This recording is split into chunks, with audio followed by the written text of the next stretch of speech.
RJ Classes 2.0। नमस्कार दोस्तों, मैं आरजे सिद्धार्थ आरजे क्लासेस 2.0 में आपका स्वागत करता हूं। दोस्तों, इतिहास की एक और कड़ी जोड़ते हुए आज हम पढ़ेंगे सातवाहन वंश। कनिष्क हम लोगों ने पढ़ लिया था। सातवाहन वंश में दो तीन शासक बहुत महत्वपूर्ण हैं, उनको देखेंगे और बहुत बार पूछे गए हैं। और दोस्तों, ये पूरी सीरीज आपके सामने मैं दे रहा हूँ, इन सीरीज़ को भी रट लेना। और ये जितने भी कंपटीशन होते हैं यदि उसमें प्राचीन इतिहास का प्रभाव है तो उसमें सातवाहन वंश कई बार हमने देखा है, पूछा गया है। आइए दोस्तों, कहीं से कोई प्रश्न छूट ना जाए, इसलिए थोड़ा मेहनत करते हैं। सातवाहन वंश का जो संस्थापक और जो प्रमुख शासक होता है वो मित्रों सिमुक होता है। सिमुक, जैसे मैं लिख रहा हूँ आप भी लिख लें, ज़्यादा ठीक रहेगा। चलिए, सिमुक होता है। इसके बाद में जो गद्दी पर बैठता है, सिमुक के बाद महत्वपूर्ण शासक वो कृष्ण है। कृष्ण है। कृष्ण के बारे में पढ़ना नहीं है, ज़्यादा जानकारी नहीं मिलती है, बस नाम मिलता है, इसलिए कृष्ण को नहीं पढ़ना है। इसके बाद एक और महत्वपूर्ण शासक मिलेगा, सतकर्णी। अब आप समझ गए होंगे, पूछा जाता है सीधा सीधा प्रश्न, सतकर्णी किस वंश से संबंधित है, बहुत महत्वपूर्ण है। सतकर्णी पढ़ेंगे। इसके बाद हल को पढ़ेंगे। हल को पढ़ेंगे, एक राजा हल हुआ है, सतकर्ण हल हुआ है। इसके बाद एक और महत्वपूर्ण राजा हुआ है हल के बाद मित्रों, कौन हुआ है? गौतमी पुत्र सतकर्णी। ये बहुत महत्वपूर्ण है, गौतमी पुत्र सतकर्णी। सतकर्णी, गौतमी पुत्र सतकर्णी, इन दोनों सतकर्णियों को देखेंगे मित्रों, बहुत महत्वपूर्ण है। हल को भी देखेंगे, लेकिन हल ज़्यादा महत्वपूर्ण नहीं है, लेकिन गौतमी पुत्र सतकर्णी और यह सतकर्णी दोनों बहुत महत्वपूर्ण है, इनको छोड़ना नहीं, मिस नहीं करना है मित्रों। आगे बात करें, वशिष्ठी पुत्र सतकर्णी है। वशिष्ठी पुत्र सतकर्णी, वशिष्ठी पुत्र सतकर्णी है, यह भी बहुत महत्वपूर्ण शासक है, इसके बारे में भी अध्ययन करना है। आगे देखेंगे शिव श्री सतकर्णी। शिव श्री सतकर्णी, शिव श्री सतकर्णी, ये भी मित्रों बहुत महत्वपूर्ण शासक है, शिव श्री सतकर्णी। लेकिन इसके बारे में ज़्यादा पढ़ना नहीं है, ये अभी तक पूछा नहीं गया, लेकिन इतिहास में अच्छे अच्छे काम कर रहे हैं शिव श्री सतकर्णी। इसके बाद यज्ञ श्री सतकर्णी। यज्ञ श्री सतकर्णी, इतिहास में नाम और भी इनके मिल जाते हैं, क्योंकि सभी के तो आप डबल नाम देख रहे हैं, लेकिन आपको ये नाम रटने हैं क्योंकि पूछे यही नाम गए हैं अभी तक। यज्ञ श्री सतकर्णी और पुलवामी।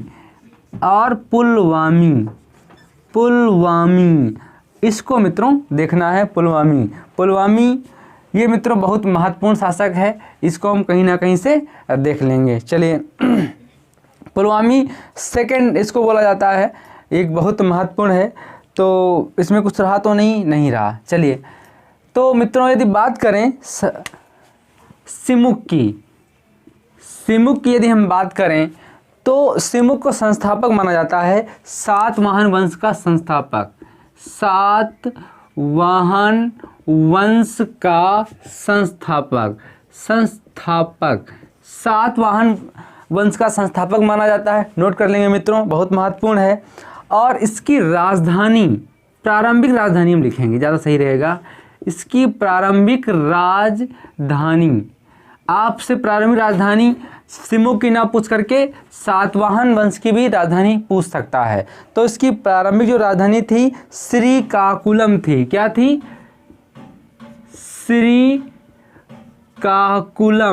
श्रीकाकुलम इसकी प्रारंभिक राजधानी थी। इसको श्रीकुलम के नाम से भी जानते हैं, श्रीकुलम के नाम से भी जानते हैं। ये भी आप पॉइंट एक नोट कर लेंगे मित्रों, बहुत महत्वपूर्ण है। कृष्ण के बारे में पढ़ना नहीं है, सतकर्णी के बारे में देखिए, पढ़ते हैं मित्रों। सतकर्णी के बारे में पढ़ेंगे। एक पुस्तक है Periplus of the Erythraean Sea, ये बहुत महत्वपूर्ण किताब है। कौन इसके राइटर हैं ये मुझे नहीं पता, इतिहास में मिला नहीं। चलिए, पेरिप्लस ऑफ द एरिथ्रियन सी,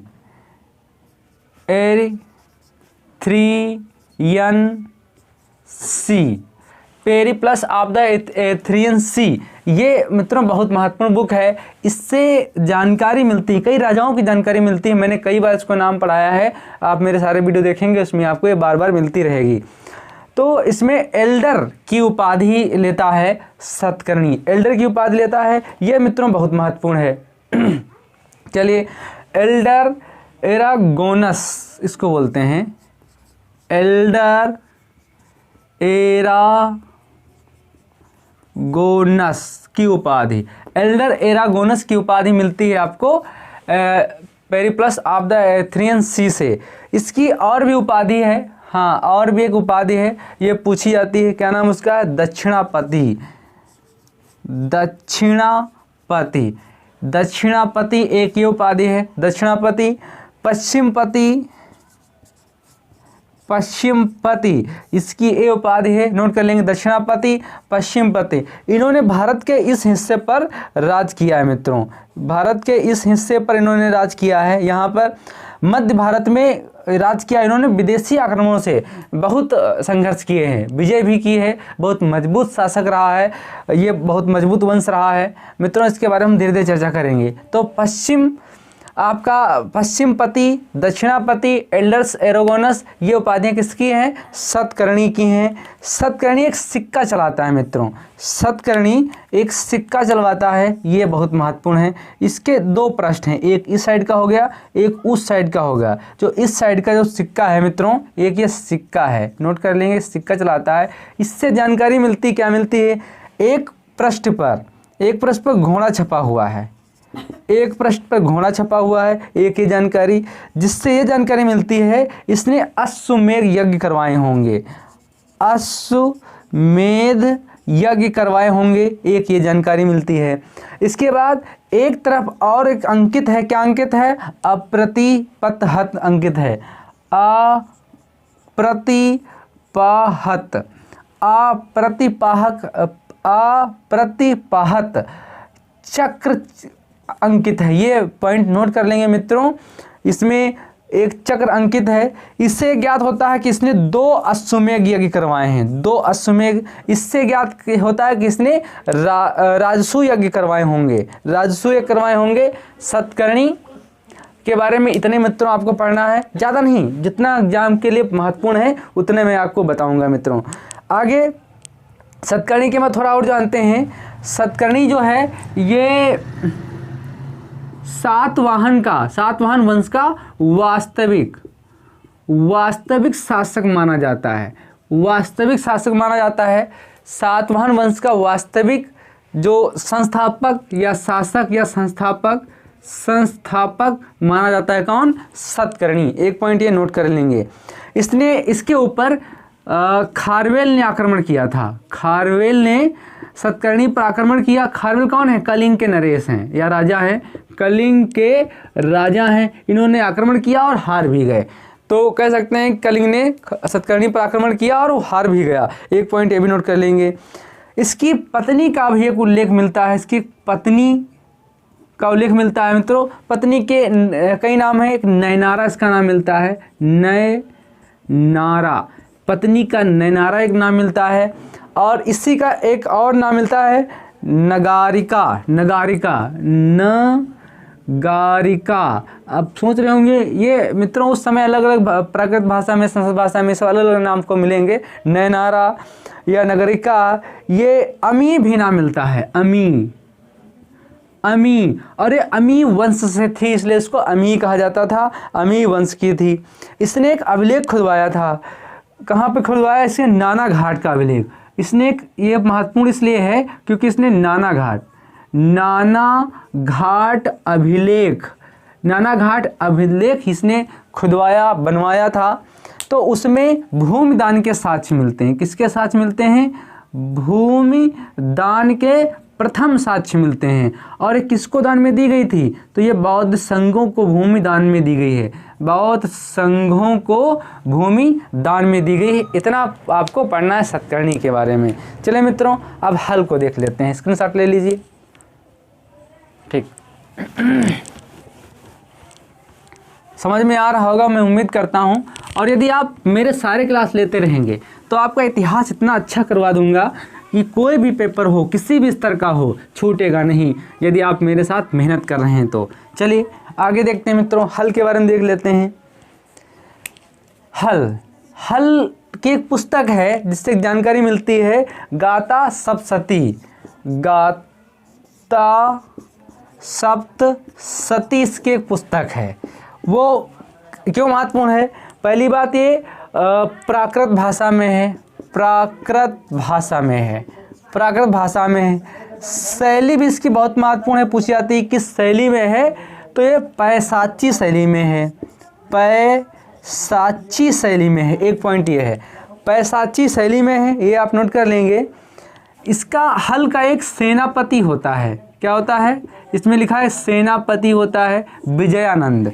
क्या नाम है इसका? इसका नाम है विजयानंद। बहुत महत्वपूर्ण कहानी देखेंगे दोस्तों, विजयानंद। विजयानंद ये श्रीलंका को जीतता है, विजित करता है, ये श्रीलंका को जीतता है। जब श्रीलंका को जीतेगा तो वहाँ से एक राजकुमारी इनको प्राप्त होती है। राजकुमारी, इसका नाम है मलयवती या फिर लीलावती, मलयवती या इसी का नाम है लीलावती, इसी का नाम है लीलावती। ये इनको राजकुमारी मिलती है। जो विजयानंद है ये प्राकृत भाषा का प्रखंड विद्वान है। जो मलयवती हैं ये संस्कृत भाषा की प्रखंड विद्वान हैं। दोनों को आता है, दोनों को अपनी अपनी भाषा आती है, इसलिए इन दोनों को संवाद में दिक्कत होती है। मलयवती को विजयानंद से और विजयानंद को मलयवती से बात करने में दिक्कत होती है। ये सब जब दिक्कतें हो रही होती हैं तो विजयानंद संस्कृत सीखने के लिए सरवर्मन को नियुक्त करता है। किसको? सरवर्मन को नियुक्त करता है, सरवर्मन को नियुक्त करता है। सरवर्मन जो है वो विजयानंद को संस्कृत सिखाते हैं और इनको सिखाने के लिए कातंत्र की रचना करते हैं। किसको? किसकी? कातंत्र की रचना करते हैं। ये बहुत बड़ी बात है कि किसी को संस्कृत सिखाने के लिए किताब लिखी गई हो, कातंत्र। तो कातंत्र की रचना करते हैं, उससे विजयानंद को संस्कृत सिखाते हैं, फिर इन दोनों के बीच में संवाद होता है। एक पॉइंट ये नोट कर लेंगे। और इसी के दरबार में, हल के दरबार में ही मित्रों एक गुणाढ़, ये गुणाढ़ रहते हैं। इन्होंने एक पुस्तक लिखी थी, पूछी जाती है, उसका नाम है बृहत कथा। बृहत कथा पुस्तक है, ये कई बार पूछी जाती है, जो कि प्राकृत भाषा में है। बस इसके बारे में इतना ही पढ़ना है। अब गौतमीपुत्र सतकर्णी के बारे में देखते हैं। चलिए मित्रों, गौतमीपुत्र सतकर्णी के बारे में देख लेते हैं। मैं मिटा दूं, आप तो ये नोट कर चुके होंगे। चलिए, सातवाहन में गौतमीपुत्र सतकर्णी को देख लेते हैं। गौतमी पुत्र सतकर्णी बहुत महत्वपूर्ण पॉइंट है। गौतमी पुत्र सतकर्णी, देखिए मित्रों, इसकी माता का नाम है गौतमी, इसलिए अपने नाम के आगे गौतमी लगाता है। इसकी माता का नाम गौतमी है। एक पॉइंट तो रह गया, सातवाहन जो वंश है ये मात्र सत्तात्मक है। ये देखिए मात्र सत्तात्मक है। इसके पहले हम लोग मात्र सत्तात्मक क्या देख रहे थे? हड़प्पा देख रहे थे। फिर उसके बाद वैदिक आता है और वैदिक सभ्यता जो होती है वो पितृ सत्तात्मक हो जाती है। फिर ये पितृ सत्तात्मक व्यवस्था ही चली आई। लेकिन सातवाहन जब वंश आएगा तो फिर इसमें मात्र सत्तात्मक सत्ता स्टार्ट हो जाती है। एक पॉइंट ये मित्रों आपको देख लेना है। तो ये इसकी माता का नाम गौतमी है। यह जानकारी कहाँ से मिलती है? तो नासिक अभिलेख से मिलती है। यह जानकारी नासिक अभिलेख से मिलती है कि इसकी माता का नाम गौतमी है, इसलिए अपना नाम गौतमी नाम के आगे अपनी माता का नाम लगाता है। और ये भी जानकारी मिलती है कि ये मात्र सत्तात्मक वंश है। नासिक अभिलेख से ये जानकारी मिलती है। इसकी उपाधियाँ मित्रों बहुत महत्वपूर्ण हैं। उपाधियाँ महत्वपूर्ण है। क्यों? क्योंकि ये स्वयं को खुद को कहता था या स्वयं को कहता था। क्या कहता था वही तो यहाँ पर जानना जरूरी है। ये उपाधियाँ मित्रों बहुत जरूरी हैं। चलिए देखते हैं क्या कहता था स्वयं को। अद्भुत ब्राह्मण, क्या कहता था? अद्भुत ब्राह्मण, अद्भुत ब्राह्मण कहता था। एक पॉइंट ये, एकमात्र ब्राह्मण, मात्र ब्राह्मण, वेदों का संरक्षक, वेदों का संरक्षक, अपने आप को कृष्ण, अर्जुन, राम का अवतार, अपने आप को कृष्ण, अर्जुन, राम का अवतार कहता था, वेदों का संरक्षक करता था, वर्ण व्यवस्था का संरक्षक कहता था, वर्ण व्यवस्था का संरक्षक, ये अपने आप को वर्ण व्यवस्था का संरक्षक कहता था। द्विजावर अपने आप को कहता था, द्विजावर ब्राह्मण अर्थात जनेऊ धारण करने वाला, ये अपने आप को कहता था। वेणकटक स्वामी कहता था अपने आप को, वेणकटक स्वामी, वेणकटक स्वामी कहता था क्योंकि इसने वेणकटक एक शहर बसवाया था, इसलिए अपने आप को वेणकटक स्वामी कहता था। पौरज जननी कहता था अपने आप को, पौरज जननी, इतनी ज़्यादा महत्वपूर्ण नहीं, वेणकटक स्वामी आप नोट कर लीजिए। और राजराज, महाराज, स्वामी, ये सारी इसकी उपाधियाँ थीं। राजराज थी, महाराज थी, स्वामी थी, वर्ण विक्रम इसकी एक उपाधि थी, और पौरज जननी शेरस ये अपने आप को कहता था। ये सारी इसकी उपाधियाँ थी, बस इतने इसकी उपाधियाँ जो महत्वपूर्ण है मैंने आपको बता दी। अब देखिए इसी से एक जानकारी और मिलती है, किसने शक शासक नहपान को हराया, नहपान को हराया था। शक शासक नहपान को हराया था। जब नहपान को हराया तो जोगल थम्बी एक स्थान है, क्या है? जोगल थम्बी एक स्थान है जहाँ से 8000 सिक्के इसको प्राप्त हुए। उन सिक्कों को ये ढलवाता है और एक तरफ अपनी फोटो अंकित करवाता है, एक तरफ नहपान को अंकित कराता है, और उस पर नहपान को हारता हुआ दिखाई, कुछ ऐसा इस तरीके से प्रतीत करता है, वहाँ पर दिखाई देता है। पॉइंट ये, नहपान के हारने के बाद जब नहपान को हरा देता है तो एक काल अजकाल कीज अलकाज कीज जमीन है, ये बौद्ध संघों को दान में देता है, बौद्ध संघों को दान में देता है। एक बहुत बड़ी बात है कि अपने आप को इन उपाधियों से विभूषित करने वाला बौद्ध धर्म को दान में दे रहा है, इसलिए अलकाज कीज नाम ये उपाधि जो है, सॉरी ये जो जमीन है ये बौद्ध संघ को देता है नहपान को हराने के बाद। इतना नोट कर लेंगे मित्रों, पूछा जाता है, ये बहुत महत्वपूर्ण पॉइंट है। वशिष्ठी पुत्र सतकर्णी को देख लेते हैं, बस 10-5 मिनट का और वीडियो रहेगा, बहुत जल्दी खत्म समाप्त हो जाएगा, 7-8 मिनट का वीडियो रहेगा मित्रों। चलिए अब देखते हैं वशिष्ठी पुत्र सतकर्णी को। वशिष्ठी पुत्र सतकर्णी, वशिष्ठी पुत्र सतकर्णी को देख लेते हैं मित्रों।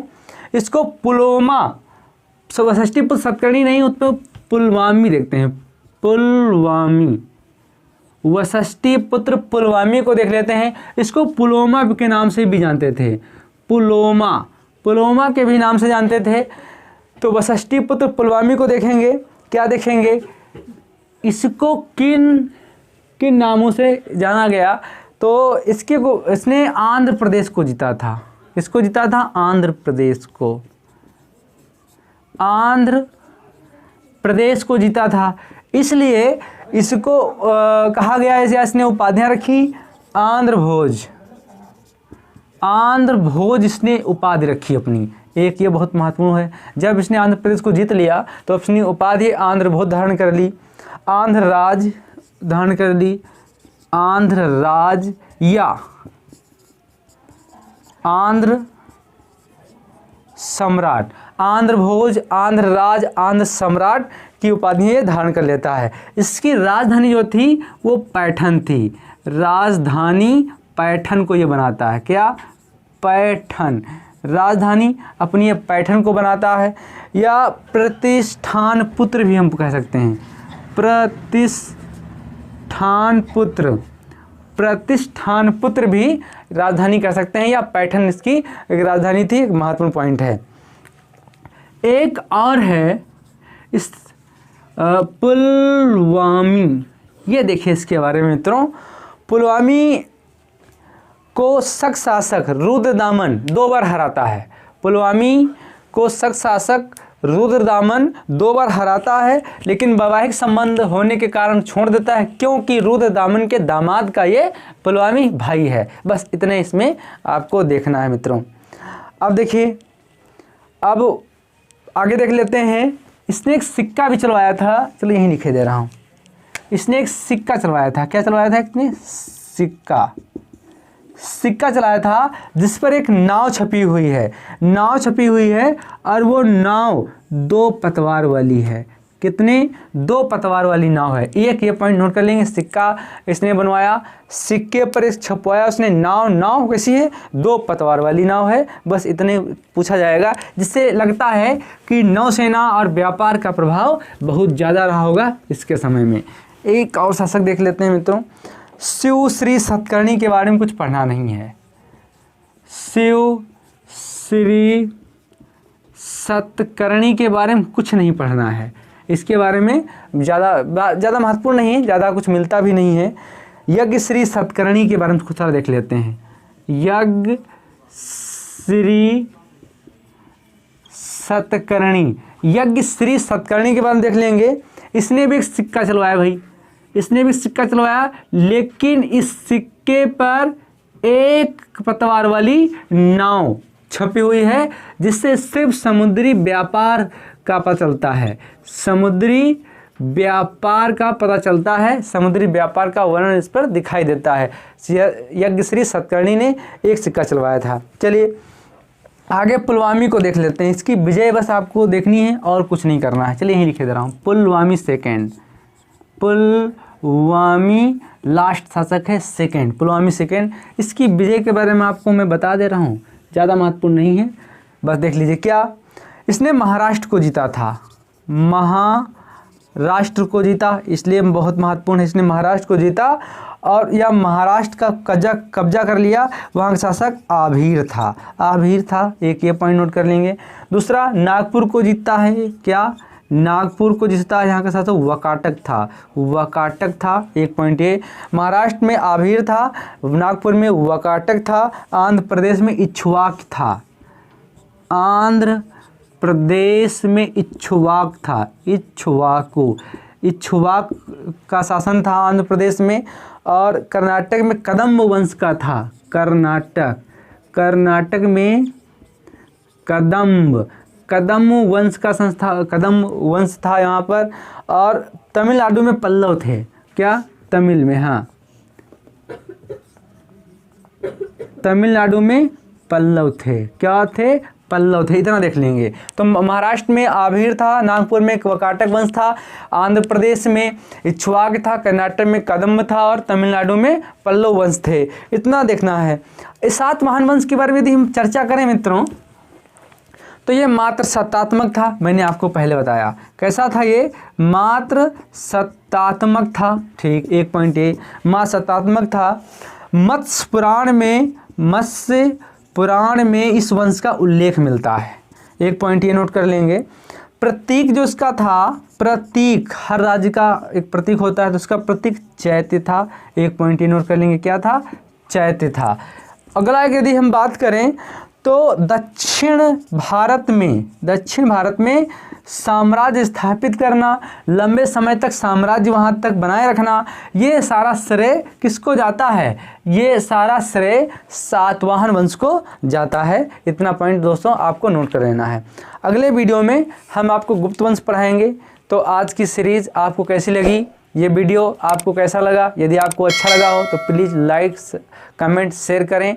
और आपके दम से ही इस चैनल का वजूद है। बस इतना कहना चाहूँगा। धन्यवाद दोस्तों, नमस्कार।